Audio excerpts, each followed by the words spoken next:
Hello, this is Lana McAra, and welcome to Now It's My Turn, where the 50-plus woman awakens her spark and enjoys her life. I'm so happy to welcome you to our broadcast today. We are in the greater Philadelphia area, and we're here every Friday afternoon at the same time. So today we're going to be talking about money blocks, how to dissolve your money blocks, how to take action, how to get past charging more, and all those things that we kind of, get really nervous about. And so you're in the right place today. So get your pen and paper and message your friends and let them know that this is here, because I don't know anybody who doesn't need this. Everybody needs this. That's right. And we have a wonderful guest today. Our purpose each week is to open the door for the 50-plus woman to live a life she absolutely loves. Today's 50-plus woman is vibrant, alive, filled with passion, purpose, and she's a powerful force for good in the world. And we're here to unleash that power by breaking through social programming and exposing the myths, because our best years are still ahead. We're not half done. We're just getting started. Where each woman can say, now it's my turn. Now it's my turn. Because what I find as women, we oftentimes just push ourselves to the side. We put everyone else's wants and needs ahead of our own. And now that we're in this phase of life, we can say, okay, I've completed the child rearing. I'm near the end of my career. I'm on the next track. And what do I want? What do I want? This involves two questions. First of all, who am I in here? Who am I really? This person without the roles and all the shoulds and got tos. Who am I? Who's that brilliant soul inside of me? And the second thing, I've already said it, what do I want? What do I really want my life to look like? If you don't get clear on those things, then you're just going to wander around, you're going to hit a moving target and never really get there. So that's what we're here for today. We are here every week to talk about different topics around this theme of now it's my turn to live the life I absolutely love. And so as always, we're going to start with our heart connection. We do this every single time. It's one of my favorite parts of the broadcast. And so what we're going to do is we're just going to focus in on the body, just come into our body with a nice deep breath. And then just let your heart space just fill up, just expand the love in your heart. Just let it grow and come out. And let it fill your chest until your chest just feels so full of this warm, loving energy. It's just so wonderful to feel it. And then let it swell until it fills your whole body, from the top of your head, all the way down to your feet, out to the ends of your fingers. Fill yourself up with love. It's so wonderful. The Heart Math Institute says that our heart energy is so much more powerful than our brain energy. And it's real. They've measured it with instruments and it waves out. And so now just let your heart energy just spread out and fill the room. Floor to ceiling, corner to corner, side to side, just fill it up with your loving heart energy. And now fill the building from the roof to the basement, whether you're in an apartment complex, a condo, or wherever you may be. Fill up the building with your loving heart energy. And now let it go out over the region, the entire area where you live. Just imagine your heart wave energy is just going out over the retail shops and the education buildings and the health facilities and all the housing developments, just flooding out over the entire area. When you spread your heart energy out over a region, crime rate goes down, and we're actually boosting the immune system of every single person within the area. This is real. And now let your heart space just fill up the entire continent, North America, South America, Asia, Europe. Australia, Africa. And as we do this, our energies cross each other.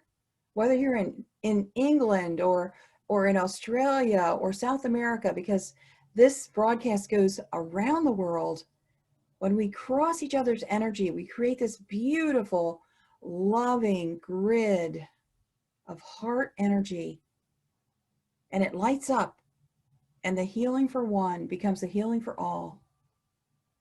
And we're better together than we are alone.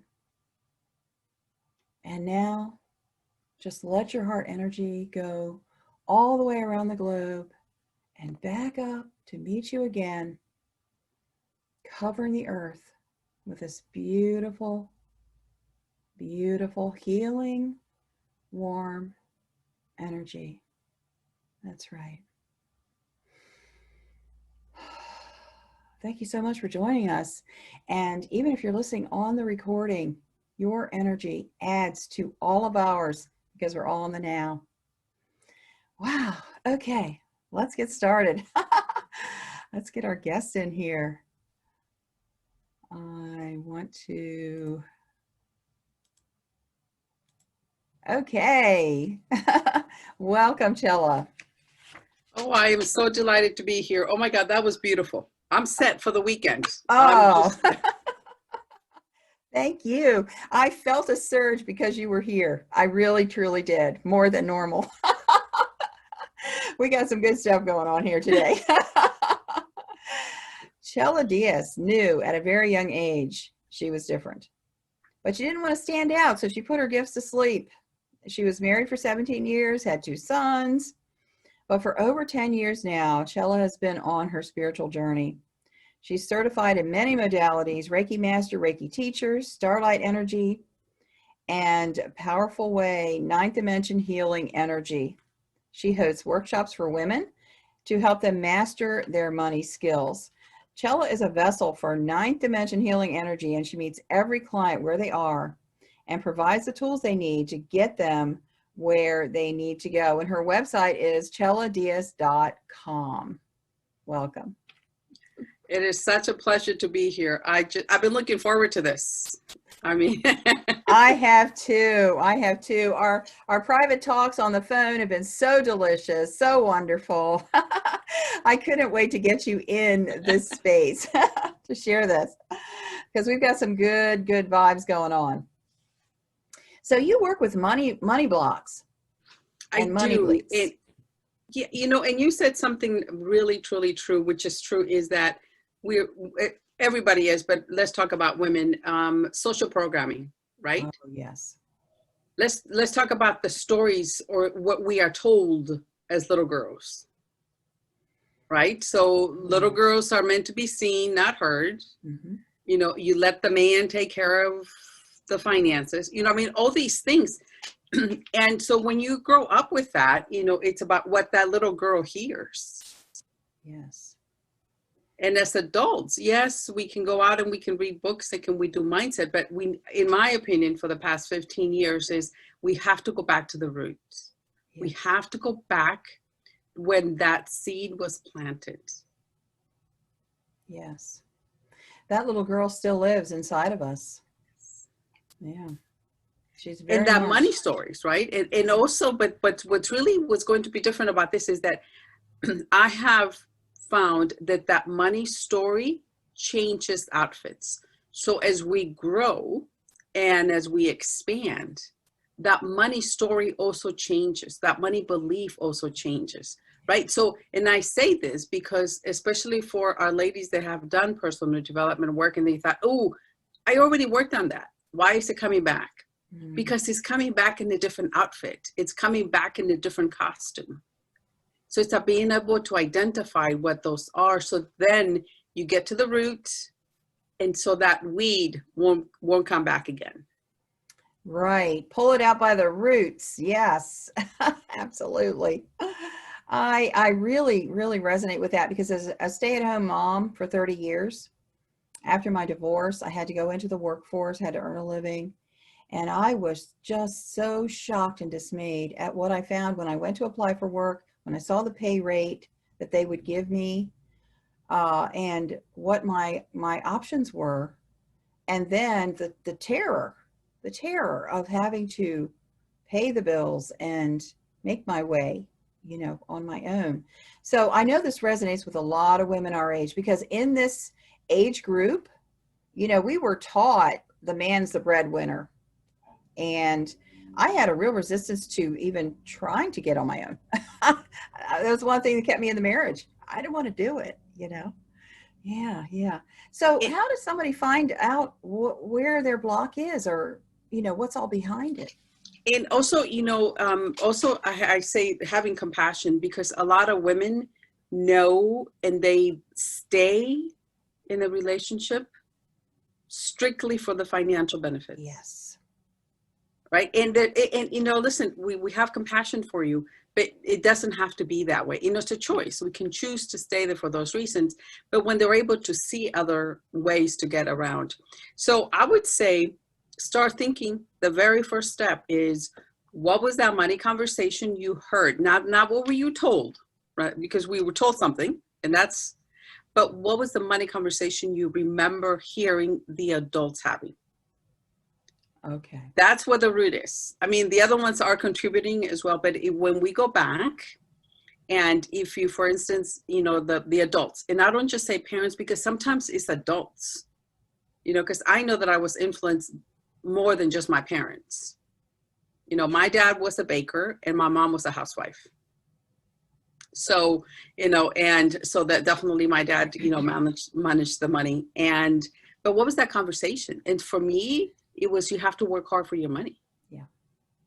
Right. So whatever that conversation was. And so for many, many years, I went and I worked hard. I was in the corporate world. I was a real estate underwriter, and I worked hard. I was a mom, I was a PTA volunteer, you name it, I did it. But it was that working hard. And it was not until after my divorce that it was like, why do we have to? And I began to question and identifying. So getting paid to speak for 90 minutes was my first experience. I can still feel my body shaking, wanting to, right? Because how I was sitting there talking, working hard, right? So I was going against the beliefs. And yes, I reached out to my coaches and mentors and my healers and you name it, right? To be able to overcome that. So identifying what that conversation and how that conversation has played out in your current life or in your adult's life. It doesn't have to be now, but simply into the adult's life. That's step number one. We have got to identify what that story conversation was. Yes, yes. Because it embeds deep into the subconscious mind. Yeah. So what about shopping? I know there are different facets of shopping, and I've missed shopping. I realized that even though I'm not a big spender, very seldom do I ever buy, anything besides just groceries or whatever, but I still do enjoy going to the discount shops and looking around, going out with a little $5 thing, We haven't been able to do that for some months now. Yeah. So what is it about shopping? It's about shopping. I mean, there's a reason why we call it retail therapy, right? I mean, there is. Let's face it, folks. And let's go with that, right? Because going shopping, it gives us that quick fix, right? If for that moment, for that day, for that week, we feel better about whatever the situation was. So with shopping is identify when you shop. Do you shop out of guilt? Do you shop when you're sad? And I shopped out of guilt, so I definitely can talk about that, right? Mm-hmm. So when I had a full-time job and I believe in not spending as much time as I wanted with the kids, I shopped. I shopped for them. I shopped for the toys. I shopped for this, what I mean? So I know that I shopped out of guilt. So identify when you shop. But I also, because I've been doing this work for a very, very long time, I was able to switch that. So instead of I used to take off from work. I had a very flexible employer. As long as the work got done, they really didn't care whether you were in the office necessarily. So I used to take off for lunch, and I used to go pick up my kids, and we used to have lunch.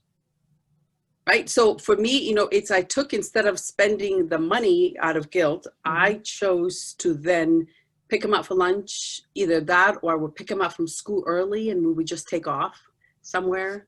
Right. So for me, that was a thing. So identify when you shop, because once you know that, then you're going to be able to do something differently. Now, you may not be, especially now, we may not be able to just pick up and go have lunch, or we lived in LA, and my favorite place was to drive to Santa Barbara. Right. So it's not just, but it's just that spending time, the drive getting there. Yes. You know what I mean? It was a whole thing. Or would we take off to go to Palm Springs, right, for the weekend? So it's identify what that is, and then choose to do something different with it.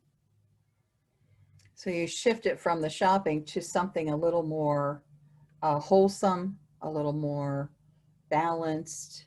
And yeah, I can see how that would be. For me, one of the things I did with my mother was shop.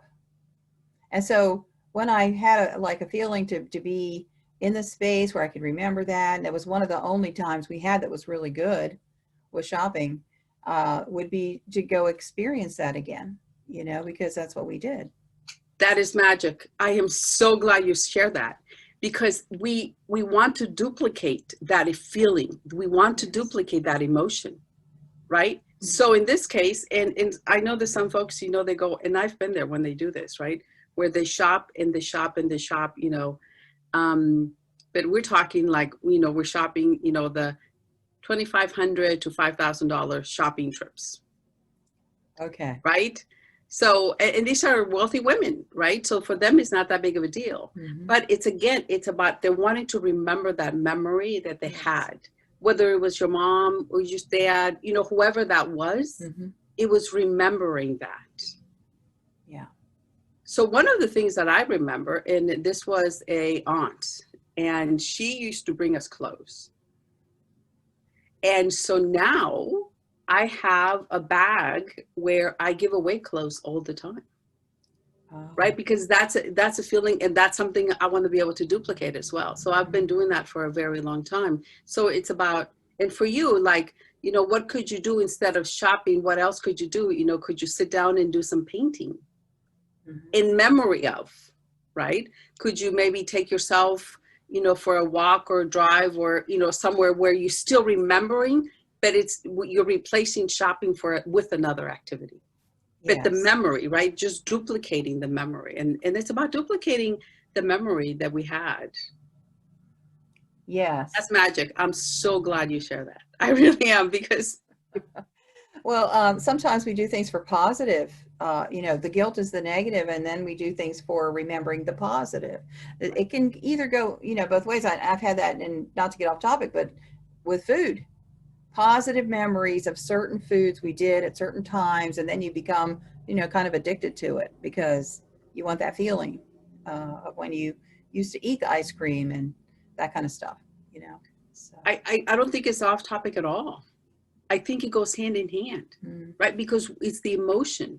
They truly, truly go hand in hand. I often say, that money and putting yourself on a spending plan, because we don't use the B word, we don't use the budget, but putting yourself on the spending plan is like cutting out the carbs, or cutting out the whatever it is, whatever the latest thing is, right? It's just that.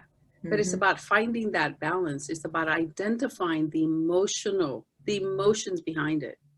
And just like with food, right? Listen, my dad was a baker, the best baker, right? And some of the pastries that he used to make, I can't find them. But let me tell you, it doesn't stop me from going out and testing all different ones, because, right? Because I want to find that one. And it's not the food, but it's that emotion. It's that feeling. Is that being around in the kitchen, even though at the time I didn't appreciate that, I got to be honest. But going back and remembering that. So we all do that. It's about, what can I do to replace it? Yes. Just perfect. Yes. And giving yourself that feeling without having to do the activity that, is not really serving, which is, eating ice cream at night or go in on that shopping spree or whatever it is. Yeah, yeah. So what's one wealthy habit we can implement right away? And I'm so glad you said that, because this is something that I learned during my corporate career, and I was underwriting real estate loans. So this is black and white, folks. This is what I saw via tax returns, right? So this is not something, this is factual.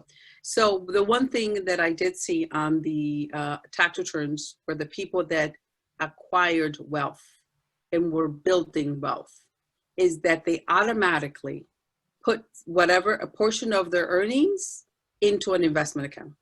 Mm, So I know we all heard about it. It's pay yourself first. yes. And I know we've all heard, well, you should do 5%, 10%. I say, start where you are today. And if today, all you can do is put away $25 a month, start there. Have compassion. It doesn't matter what the gurus are telling you. Start where you are, because when you compare yourself and you say, well, I can't do five, great, do $25, right? Do $25 every month and be consistent with it, because that's going to begin to get into the habit of doing that. Yes. And then in a few months, things change, maybe increase that. But the consistency and starting where you are is the key. And that's what I saw in black and white. I saw the automatic money going in from whatever was coming in. First thing, it went into an investment account. Mm, very good. Yeah, that's so easy too. $25. It's not, yeah. Most everybody would have That's a lunch, right? And Sure. for some, but that could be a lunch. It's just being consistent and trick yourself into doing that, right? Have it automatically go into an account. And we're going to do a bonus tip. So let's say that your account is with ABC Bank, right? You want to have this investment account, I call it a possibility account, in a different institution, right? You can still transfer it, but you want to have it in a different institution, because you want to make it hard for yourself to go out and get that money. Because if you're both in the same institution, it's a very easy, it's one click and your money is in the other account. Mm-hmm. So you want to, and that's something that I still do, trick yourself into having that savings almost out of your mind. It's going there, but you're not going to see it on your phone. You're not going to see it on your statement. You're not going to see it on your computer, right? So trick yourself, put it in a different institution. Highly recommend checking out a credit union. They have phenomenal programs, and they are really, they have less, the fees are less than some of the other lending banking institutions, and you're not a number. So they really, truly get to know you. Mm. Well, that's a good tip, to get it out of your normal bank. I think that's beautiful. Yeah. Yeah. Wow. So how do you stay on track? I mean, we all have stuff, right? Car breaks down and this and that happens. How do you maintain? By beginning to build a possibility account. Truly, you just started with $25. If you get a bonus, if you make extra money, or whatever the case may be, start building that up, and then you make a list. And that's the possibility account. And that's where you're going to put funds to replace your tires, to do auto repairs, to do your auto registration, to replace your refrigerator, right? And that's also where you're going to put in your vacation, right? And that's also where you're going to put in funds, for investment. It could be short-term investment, long-term investments. But that's where that money is also going to go. Okay. Right? This is the possibility account. You just keep putting that in. And so if, let's say that, what if you start looking for things in your house that you're no longer using, and begin to sell those and put that directly into your possibility account? There's a way, folks. There's truly a way for you to start building that account so that you'll be ready. Personally don't like the emergency. I like possibility, right?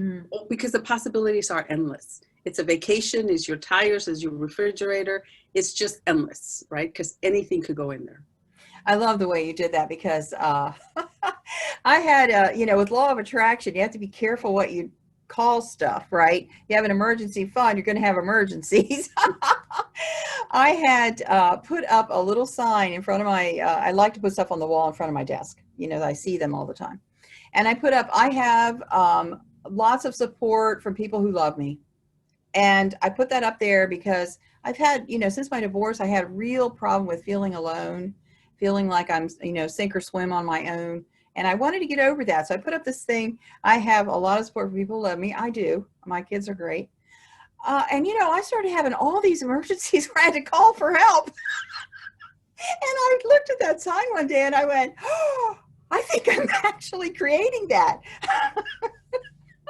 So I had to change the wording on the sign because it really did. It really did make me call people for help when I hadn't been doing that for who knows when.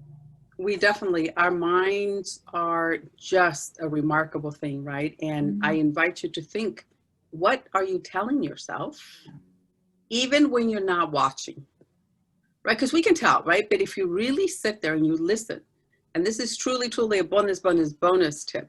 If you keep track of what goes through your mind for 2 hours, just 2 hours, just keep track. What are you saying? What are you saying?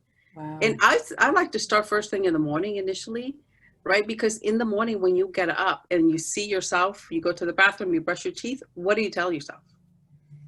Right? And it starts there and it goes from there. So what are you telling yourself and how can you change that? Yeah. Wow, that is powerful. That is so powerful. Never occurred to me to take a little tablet with me for a couple hours and just write down what I'm thinking. That is something I'm going to take action on today. Thank you so much for that. Because then you'll be surprised what goes, right? Because we don't know. I mean, we think we know and we have an idea, but it's so much deeper than that. Absolutely. Absolutely. When I was working at getting my business more streamlined and enrolling a virtual assistant to take some of the busy work off my plate, I had someone tell me to put a little tablet by my desk and write down everything that drove me crazy, you know, that I was doing, everything that made me feel frustrated. And I just kept a journal of it. And, you know, I had a list of things to give away. It was so easy, but I never thought of doing it with the mind chatter. That's brilliant. I love it. We're going to take it one step further. What if down the line you actually sit in, or stand in front of the mirror and you don't leave until you have something nice to say about yourself? Wow. I know that's step two. Yeah. Let's get rid of the monkey chatter first. We don't get rid of it, but it does quiet down. Yes, and you can spot the programming that you don't realize, you know, that's happening. Yeah, very, very powerful. That is amazing. I think that was worth the entire journey today, this whole show. For that because one we thing. Don't know, and I know if our viewers are said, so what does that have to do with money? Because in the morning, if you start telling, everything is tied back to money. When in the morning, when you're beginning to see, and then you don't like what's the amount in your bank account, and you begin to think about, oh, I have to pay the bills, or you begin to think I can't afford this, you know, so that always goes back to money, because that's what the monkey chatter is telling you, and that's what you're going to bring in. So it's about switching that, you know, consciously making an effort to change that. Yes, absolutely. It makes all the difference in the world to your outcome, is to catch those things that we are not aware of. Right. So you have a system of accountability, and that word kind of, you know, because I was under the thumb, you know, of a very dominant male for a long time. that word kind of makes me go, eh. So tell me what your version of it is, because I know it's not that. Something else. No. And I'm glad you said that, though, because it's interesting, because I wonder how other people see that as well. So an accountability is having we'll call it a coach, a partner that's going to be there. If you say you're going to do 3 hours of intentional work, and it's actually 3 50 minutes. If you say today I'm going to do 3 50 minutes of intentional, I'm going to pick up my emails, I'm going to call these people, whatever it is, right? Mm-hmm. And then at the end of the day, you simply say, you know what, today I managed to do 2 of those, right? It's having somebody say, I'm going to do this. But I have found that after just 1 week, because then you realize what's the monkey chatter. Why are you not picking? It's not about the actual doing and having, you know, I'm not a teacher, you know, I'm not the principal, you're not going to get, no, it's about you find within yourself why you're not showing up for your business, why you're procrastinating, why you're not making those calls, why you're not going to that networking event. You know what I mean? It really brings out the deeper why. It's not the actual doing it, but why you're not doing it. And that's where the magic happens, because once you're able to release that, just like we release the money story at the root, once we find the real reason and we let it go energetically, then doing 3 hours in one day, you'll be like, I'm done by 11 o'clock, and then you're done, right? Because at the end of those 3, then you can choose to spend your time whichever way you want. So it's just a choice. It so reminds me of when COVID came in and everybody was under quarantine, that people said, I saw it on Facebook, that people would say, I always said, if I have time, I'm going to clean my garage, or I'm going to clean my closet. Now I have time, and guess what? I don't want to do it. So it was kind of a wake-up call, exactly what you're saying. Why aren't you doing it? It's not the excuse, usually, you know, that you used to make you feel better. It's the underneath, right? And we want to work with what's underneath. We want to work with, get to the root so that we know. And then if you can still choose not to do it, that's great. That's fine. Exactly. But at least, right? At least now you know. So that's what, to me, in the accountability is having somebody. And currently I have 2 accountability partners. And, you know, I'm going to do 1, 2, 3. And then we check in with each other once a week. Did it get done? Why didn't they get done? And then we move on with what needs to be done. So, but it's pretty awesome because of what you're jumping into the deep end of the pool. That's all that you're doing, right? No more excuses, no more walking at the shallow end of the pool. No, you're jumping in. Right. And then you can address the things that are holding you back in a friendly way, not the, you know, not the stick beating you. Not the stick. It's a choice, not the stick. Absolutely not the stick. Because I found I mean, I guess that works with some people. That's not my style. You know, that the stick doesn't work for me. No. So I tend not to use that on others. But, you know, it's let's find out what's underneath. And listen, I've done it with my coaches. They're like, you know, Chella, you have this thing that you need to work on. Are you ready to let go? And I can tell you, I was like, no, I'm not ready to let it go. Right? I'm holding on to it. So it's about being aware that that's what you're doing. So finally, when I was ready to let it go, it was kind of funny, but being aware that that's what it is, right? We can make, it's the inside. It's not the outside. It's not what people are going to think. It's not what people are going to say. It's about the internal work that we're doing. Yes, exactly. And being okay with that. Yes. When I work with somebody long-term, and sometimes people put me on retainer for 6 months or 9 months, life brings the program, because whatever is bothering them in that next session, you know, what's bothering you this time? Well, life brought something up, and it's the same kind of idea, you know, what's stopping you, what's bothering you, making you feel, you know, edgy or upset. Yeah. And that those things show up in our lives because we're being tested. I see it as being tested, right? In how are you choosing to react to those things? Right. Like getting a flat tire or like getting a parking ticket, right? And if you're already stressing about money, all these, you know what I mean? So you're calling in all these other things, other stressors in your life. Right. It came up to be cleared. You know, that's why it's there. Yeah. So I'm going to take just 1 or 2 minutes to make a couple announcements, and then we're going to come back, and I want to ask you for like a final tip of the day, you know, before we say goodbye. So just to let everybody know that my ebook is now on Kindle. It's called Never Date a Narcissist Again. And it is a 25-page ebook that has checklists to say, why are you attracting this type of attention? Why are these people targeting you? So you'll know why, and you can stop doing it. It's so easy. But those of us who've been targeted by narcissists, we don't know what we're doing. We don't know how come we keep attracting the same person over and over again. Well, I cracked the code, and it's in that ebook over there on Kindle. And go over there and pick it up. Never Date a Narcissist Again.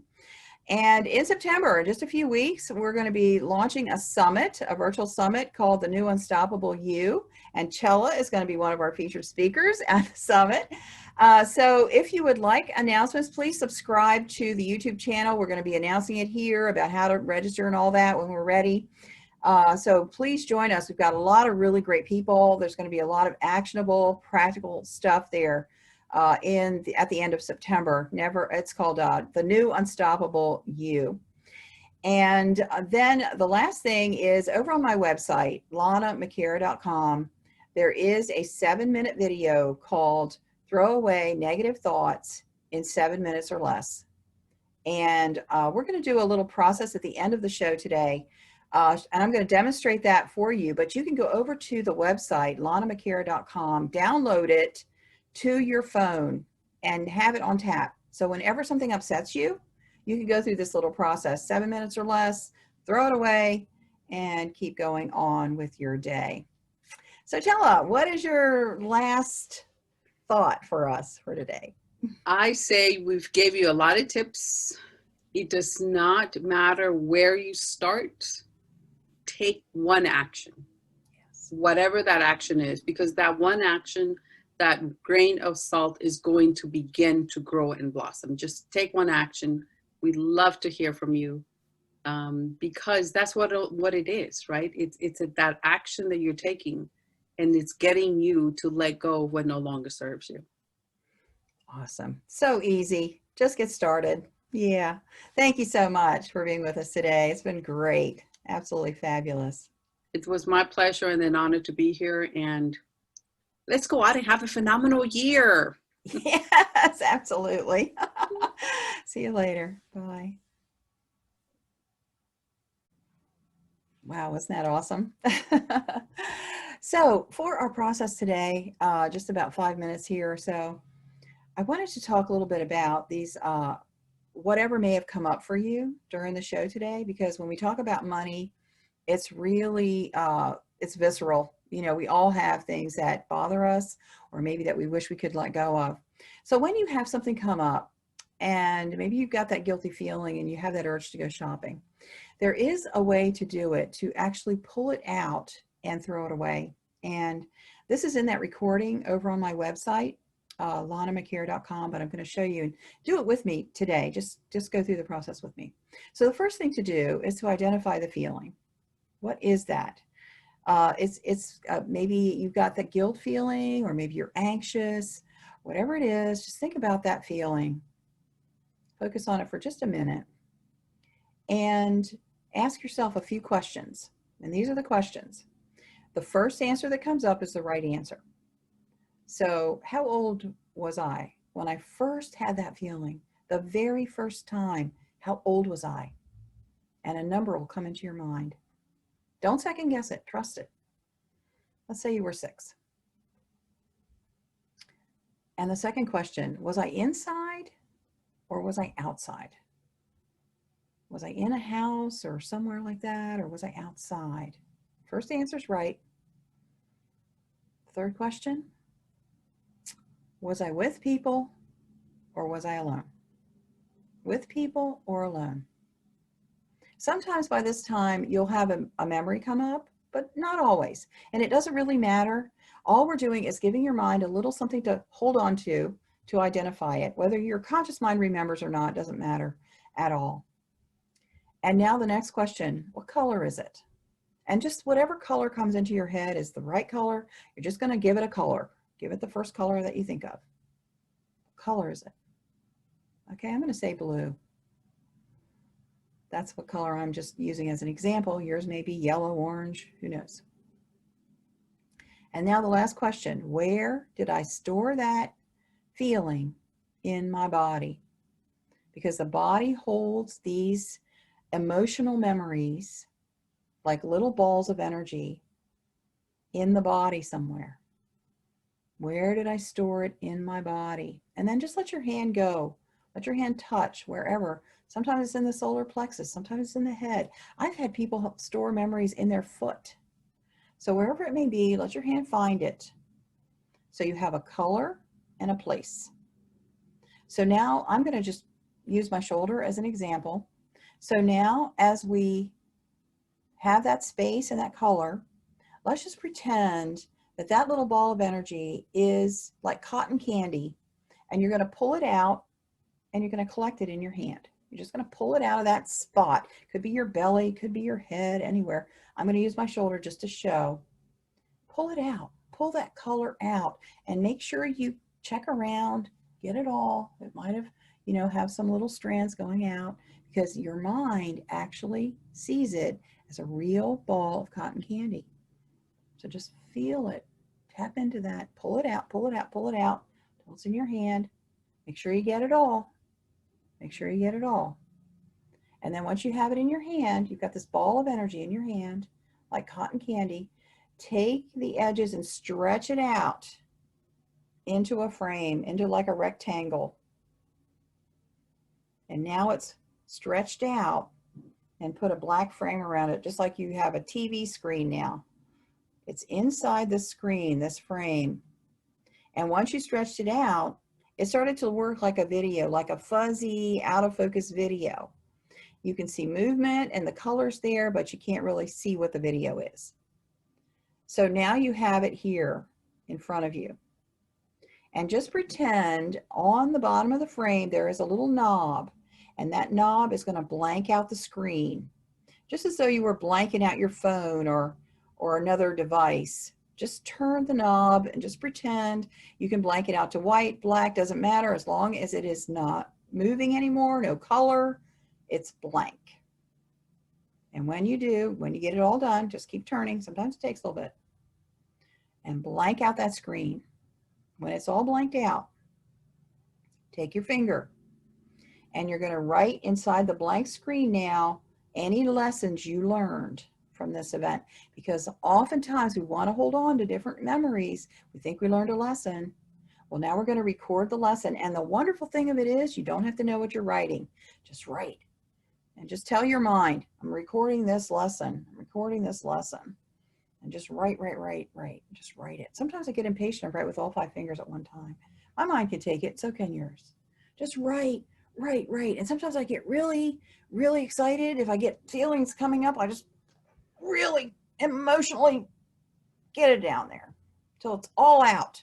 And you feel like, okay, I've written it all. Good. You just take the edges of the screen, shrink it down to the size of a DVD. And now you've got this little DVD holding all these things in this DVD.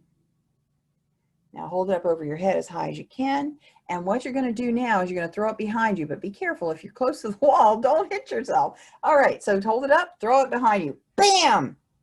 And now take your 2 nail guns and nail it to the wall. Bam, bam, bam, bam, bam, bam, bam. Take a deep breath. Notice the change. Notice a change in your mind. Notice a change in your body. And you might get a little rush of heat because you've released some things. That's a good sign. Okay, just breathe through it. Just let that heat rise and go out. Okay, now do a little test. See if there's any more, if you can recreate that feeling in that space. If you still have some left, just do it again. Just do it again.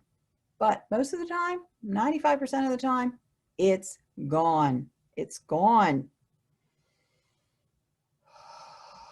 So if you do that exercise where you carry that little tablet around with you and write down your thoughts, you can use this to release them, throw them away, frame them, nail gun them, get rid of them. Very good. This is one of about 30 different processes that I do to help people release this stuff very quickly and super, super easily to be able to just deal with it and get it out. That's really, really simple. Okay, well, thank you so much for being with us today. This has been a fantastic, fantastic broadcast, and I'm looking forward to seeing you next week. Bye now.